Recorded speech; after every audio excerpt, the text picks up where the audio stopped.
Hello. What are you afraid of? What fears keep you from doing things and going forward in your life, even things that might be good for you?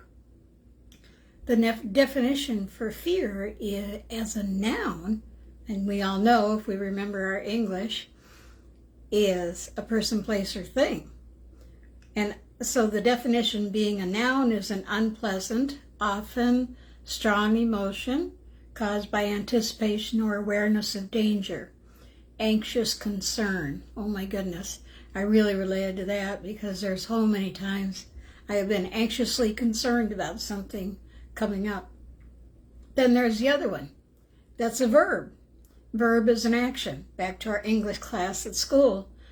Fear as a verb means to be afraid of, expect with alarm, fear the worst, be afraid of, or be apprehensive. Then there's the definition that means to have reverential fear, like you're fearful of God, you respect God. Fear, I think, we all have to deal with. But for some of us, it is something that keeps us stuck in life. Good evening, I'm Sue Barnhart, one of the ministers at the Worship Center Ministry, and this is Friday's Hope. Hope for Friday and every day for everybody, everywhere. At least 60% of adults admit to having at least one unreasonable fear. Although research to date is not clear on why these fears manifest, one theory is that it's a genetic disposition. In other words, if your grandfather and your mother were afraid of cats, you're going to be afraid of cats. And that was a threat to our ancestors way back when. Hi, Tina. So they're saying that if your great-grandmother was afraid of spiders, you're going to be afraid of spiders. Others point to evidence that fear to certain things because of previous traumatic experiences. Hello, that's me. Previous traumatic experiences. Yep, that instilled a lot of fear in me on certain things. So there's a lot of reasons why we have fear. There's a lot of answers to the whys, but there's not only answers to what, but some personality traits bring fear. Neuroticism, interesting word, and that's defined as a tendency towards depression, anxiety, self-doubt, and other negative feelings. And they appear to increase one's likelihood of developing phobias and a tendency towards frequent worry, negative thoughts, and some of the things that may cause these are things like overprotective parents. Oh, don't do that, or don't do that, you're gonna get hurt. Oh, don't do that, you're gonna get hurt. Or losing a parent, sexual, physical abuse, exposure to which constantly provokes fear and causes distress in the sufferers. The fear experienced is almost always disproportionate to the true danger of the object. So what that means is we're almost always afraid of something and it really isn't that big of a deal, but our fear keeps us from doing those things. Say I'm afraid of cats. Hi Diane, good to have you on too. Say I'm afraid of cats. Now cats are little creatures most time, unless you're talking about lions and tigers. But most of the time, fear is disproportionate. It isn't the right thing to be afraid of. Cats are tiny. Cats are small. Yeah, they scratch. But you know what? I have the ability to control them. So, specific phobias generally know there is no reason to be afraid, and their behavior is not logical.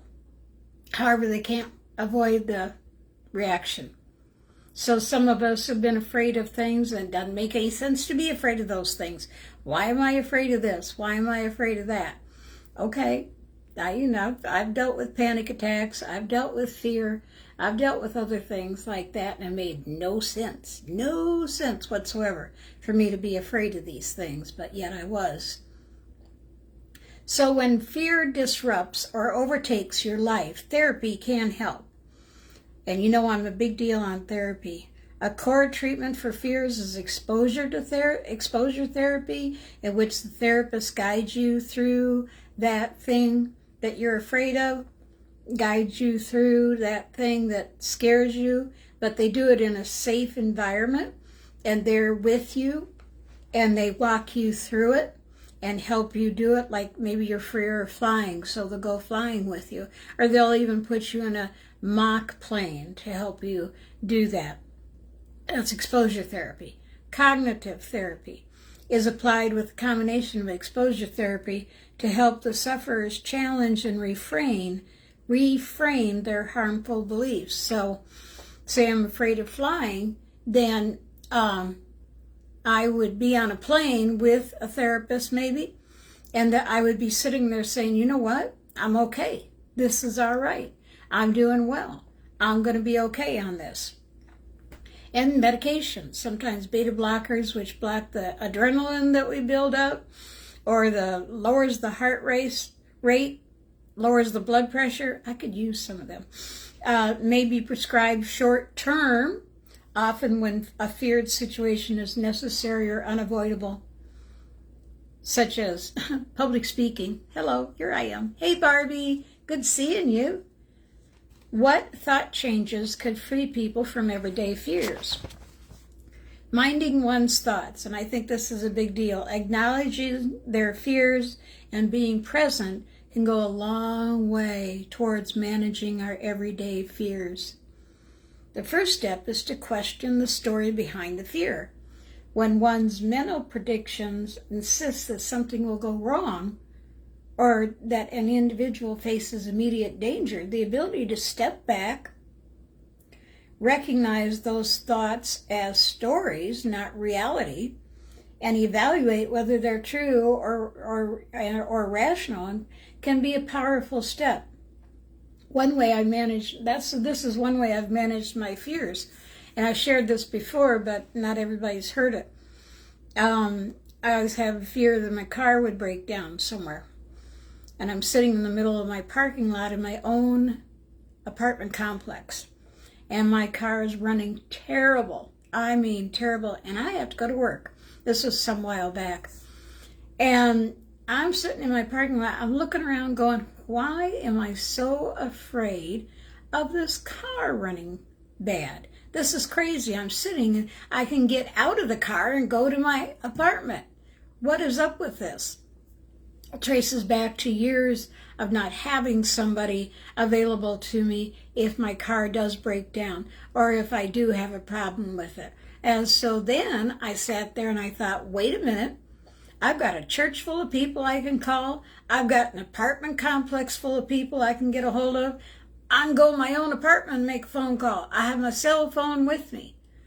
So see, I took that fear and I put it where the reality is. I've got more than enough help to take care of me.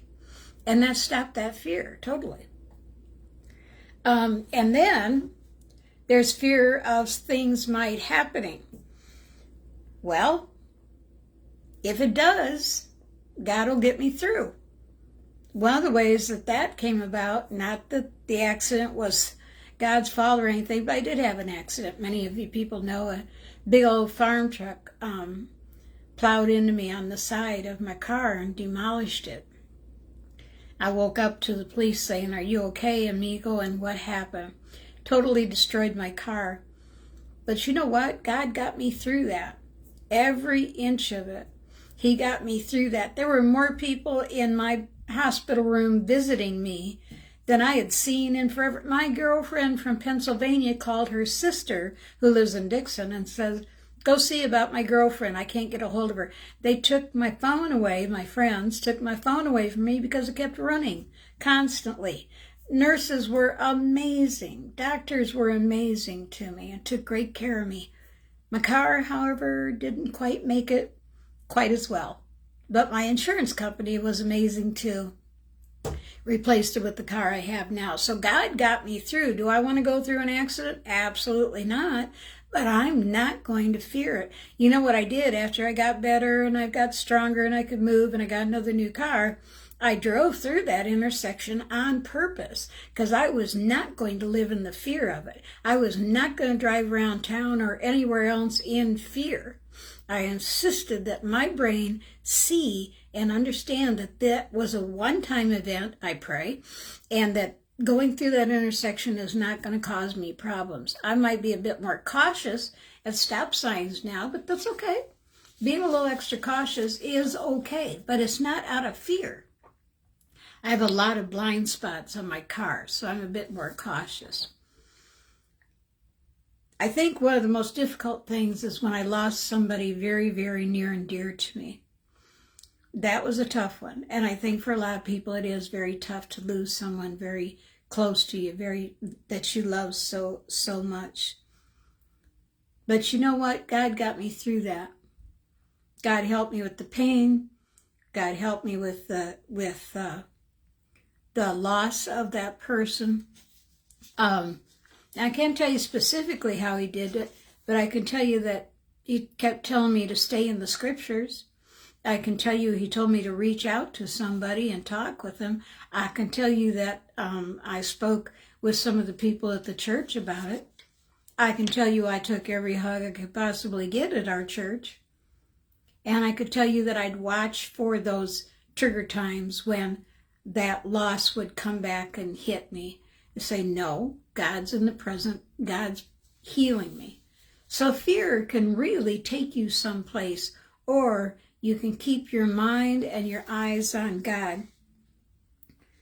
So, and then, like I said, I went to the one who can heal me. I went to the one, went to the one that can continue to walk me through. We're not Thanos. Okay. Sorry, my great-grandson. Give me a hug. Give me a hug. Very good. Okay. Sorry, great-grandson stopped by. Bye-bye, baby. And so anyway, so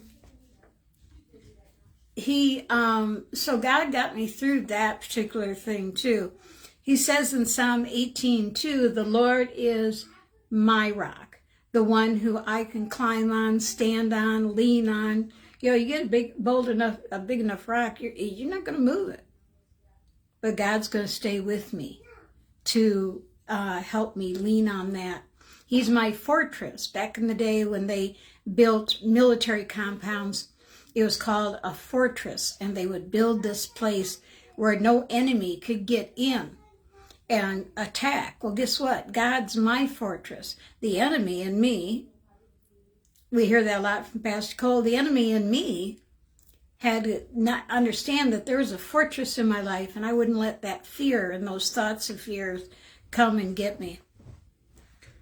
He also says in Psalm 34:18, the Lord is near to those who are brokenhearted and save as such with contrite spirit. So he's close to you when you're going through those fears. He's close to you when you're going through that heartache. Time and again, he helps you walk through those things.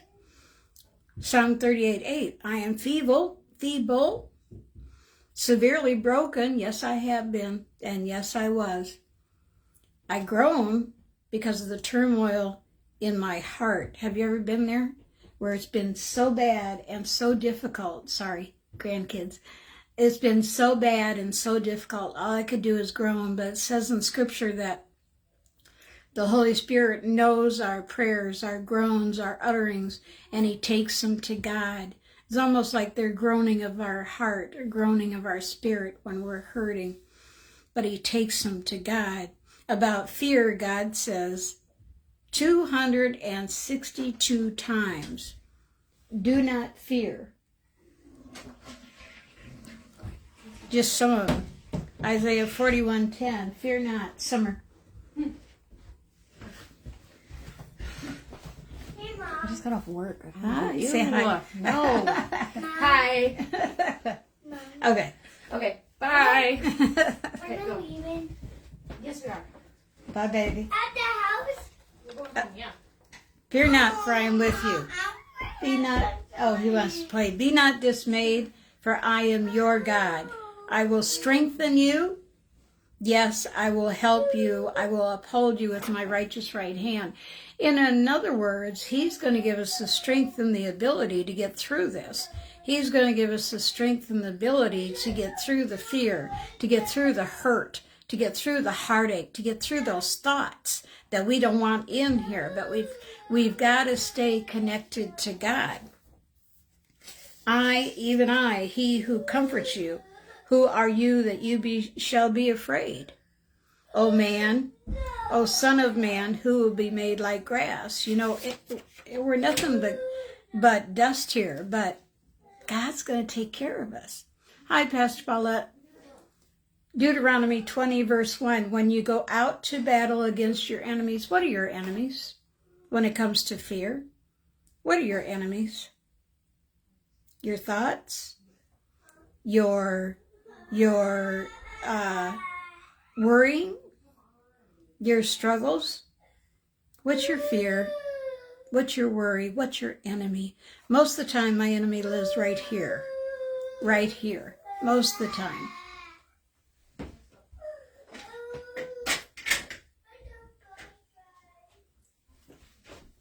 Sorry. Most of the time, my enemy lives right here in my mind. Sometimes it lives in my body too, because there's certain things that I've happened, like my ribs remind me that I had a car accident. I can let that pain cause me to go into fear and worry. Nope. So when you go out to battle against your enemies, whatever your enemies are, and see those things and people more numerous than you, do not be afraid. Don't be afraid of them. For the Lord your God is with you, who brought you up from the land of Egypt. Okay, so little history. They were fighting a lot of the enemies, kind of like Israel and Gaza now. But they were told by God that the Lord is with you. Your God is with you. He's the one that brought you here. He's the one, He's the one that is going to get through you. Yes, Pastor Paulette, the enemy. Yes, ma'am, that's the one we're talking about. Deuteronomy 31:6. Do be strong and of good courage. Do not be afraid of them. For the Lord your God, don't be afraid of your thoughts. Don't even be afraid of your fears. Hello. Don't even be afraid of your fears. Most of the time they're unfounded. And if there is a fear of an actual thing, God's going to get you through that, or show you how to deal with it, or show you what to do. It says 262 times, do not fear. Hello, that means he's going to get you through. Be strong and of good courage. Do not be afraid nor dismayed, for the Lord your God is with you wherever you go. Wherever you go. So if I go out someplace that I'm kind of a little skeptical of, God's with me. He's going to get us through. God's with you. He's going to get us through. Time and again, he's going to get us through. What happens when we fear, or why do we fear? My thought, our faith is in our fear and our worry. Let me say that again. Our faith is in our fear and our worry. Have we ever feared or been afraid of or worried about something over and over again? Even though that we talk about, God's with us, God's going to take care of us. But our mind is more on the fear and the worry. Hi, Destiny. The fear is stronger, the worry is stronger than God's promises in our life. Do we know that worry and fear is worshiping the problem? What do we think about the most? That's worship. If we're thinking on those things all the time or during a difficult time, then that's worship. But what if we say, God, I'm afraid and I need your help with this fear? Then remember his words. I'm with you always. I'm your rock. I'm going to take care of you. I will give you everything. Be strong and of good courage. Do not fear nor be afraid of them, for the Lord your God is the one who goes with you. He will not leave you or forsake you. So when those worries and those fears show up, nope, not in Jesus' name, because God said he's going to be with me always. God said he's going to take care of me. God says he's going to fight the enemy. God says don't be afraid. Psalm 46:1, a song, God is our refuge and strength, a very present time in trouble. So what that means is if you're in trouble, he's there to help you right there. Call out to him. If you're in trouble, ask for his help time and again. He gives power to the weak. Hello, weak, I'm weak. And fear sure makes you weak. Oh my goodness, fear makes you weak. He gives power to the weak, and to those who have no might, he increases their strength. Sometimes the strength is in your heart. Sometimes the strength is in your mind. Sometimes the strength is in your body.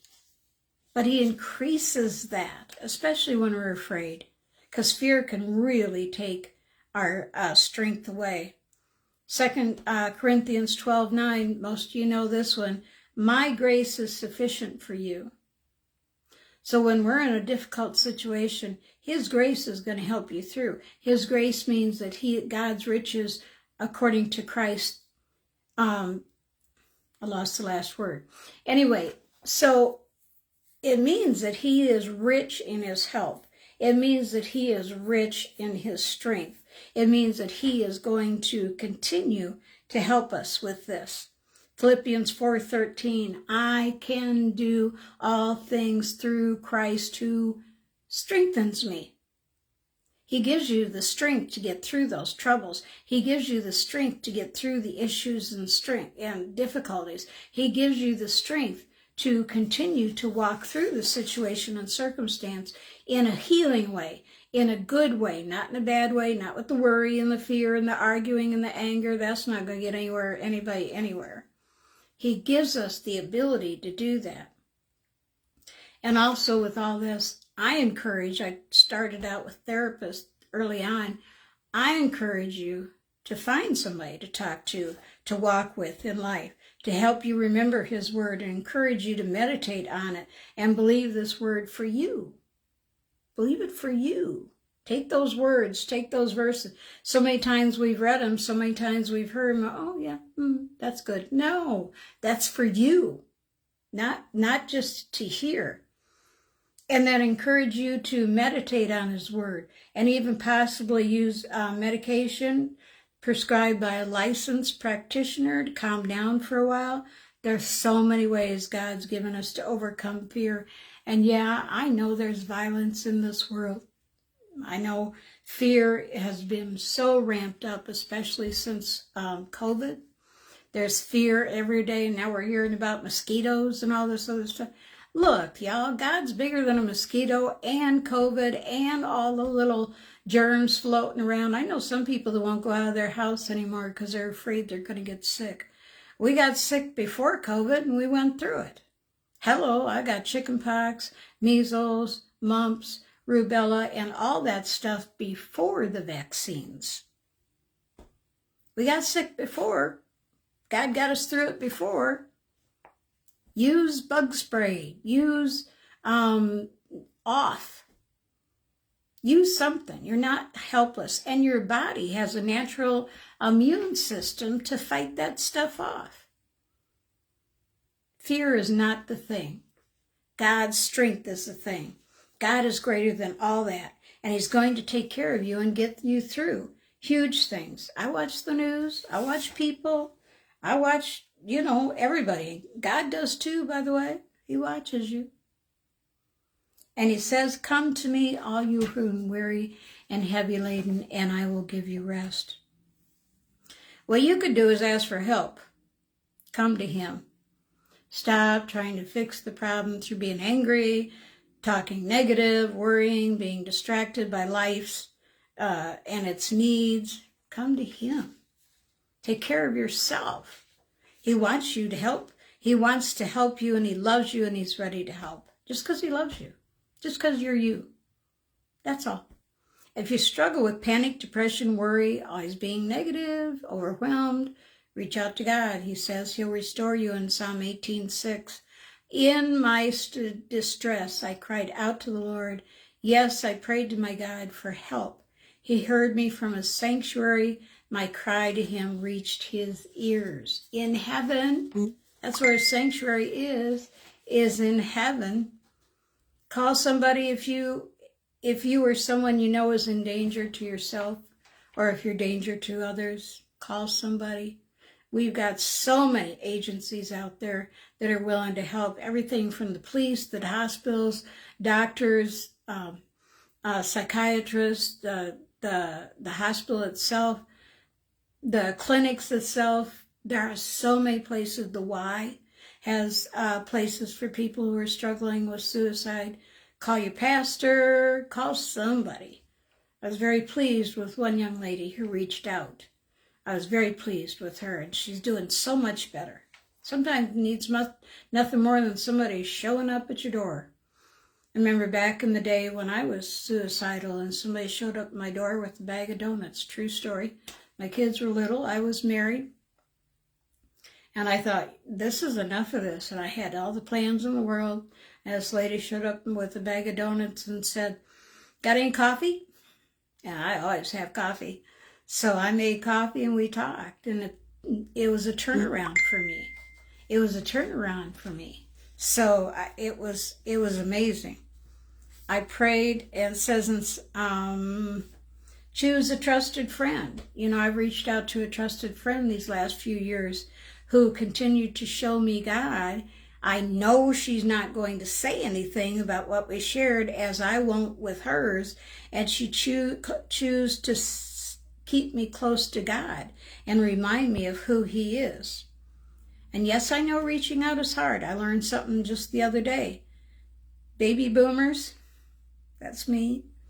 The parents of baby boomers, the people before us, don't reach out. My mother's favorite saying, and it may still be floating around there, don't air your dirty laundry. You don't want to talk about that. Sometimes it's pride. Well, I don't have to let my my persona down. I don't want to let my my character down, my reputation down. Okay, so you're going to end up being suicidal because you want to look good in front of everybody? How about taking care of yourself and let everybody go? If they're that kind of a friend, they ain't much of a friend. Don't just sit there day after day. Look, that is the best way the enemy keeps us in this muck and mire of depression and fear and worry. Don't just sit there day after day. Reach out. I know reaching out is hard. I get it. I don't do it. I'm a boomer.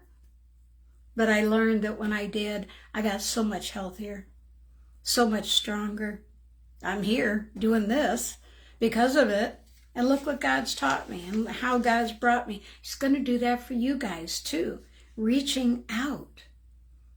Reaching out. And keep reaching out until you find somebody that works for you. Reach out to a person that's going to help you walk through it.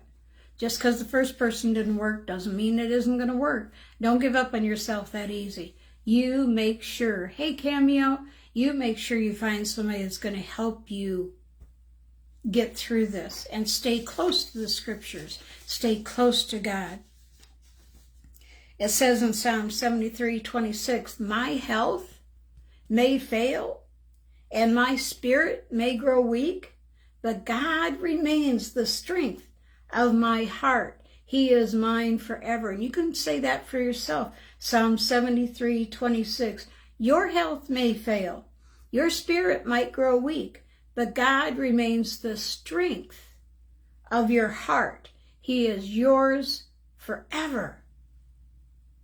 He's not going to walk away on you. We're the ones who walk away. He never walks out on you. Psalm 30, verse 10. Hear, O Lord, and have mercy on me. Lord, be my helper. And he will. Like I said, the enemy would have you just sit there and get worse and feel hopeless. Like you're never going to get out of this. Yeah, you're going to get out of it. And You'll get through it with his help. Sometimes the situations we're in, we don't get out of, but we get through. There's some situations where maybe a person wasn't healed. Some situation where some people do struggle with mental illness. But God's going to get you through. Take the steps that's going to help you. Get a hold of people that are going to help you. If you need medication, take it. And then grab a hold of the Word. Grab a hold of the promises of God. There's over 7,000 promises that God gives us in His Word. That'd take you a few years just to get through those. Acts 17:28, I love this. For in Him we live. We live, guys, and move and have our being, for we are His offspring. And if you're scared to move, ask God to help you. Luke 20, verse 38. He is not the God of the dead, but of the living, and for to Him all are alive. Help Him bring life to you, new life. Help Him bring life to you. Ask Him to help you. I'm praying for you. Side note, real quick, I was real blessed today. A relative of mine is in therapy. Yes, some of my relatives are in therapy. Hello. We've all gone through one way or the other. Just because I'm a minister and on Facebook does not mean my family is perfect. In fact, they probably are just as much struggle as you all do. And that's okay. Keep loving them. Keep praying for them. Best thing you can do for them. But one of them was in a therapy session, and this relative was talking to the therapist about Friday's Hope, which is what I'm doing right now. And this is what the therapist said.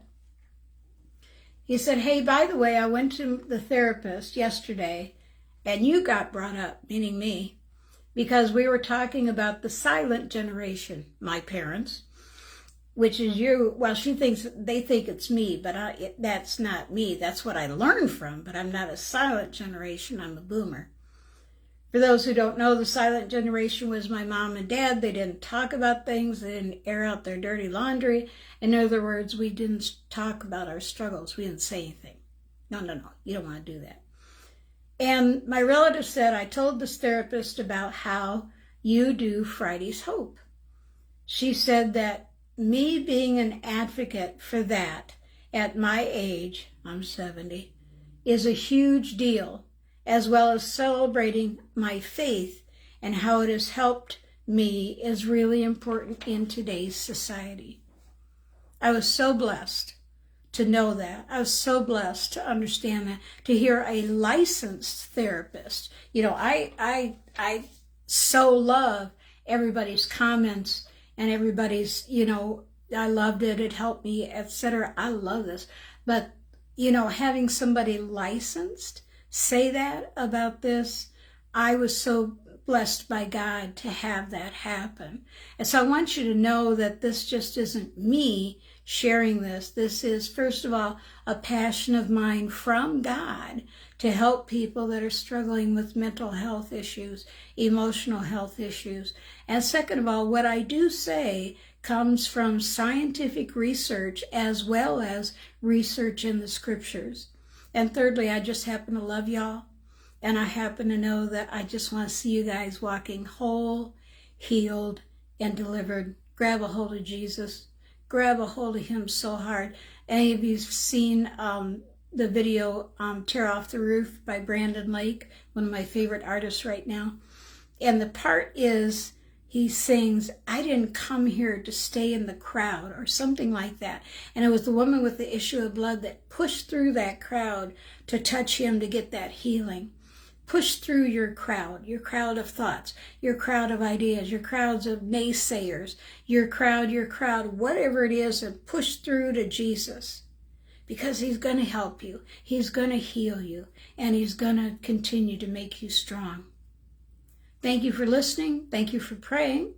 If you get on Friday's Hope Facebook page, hit that follow button. That's the best way to support me. And I should see you next Friday at 5. I love y'all. God bless you.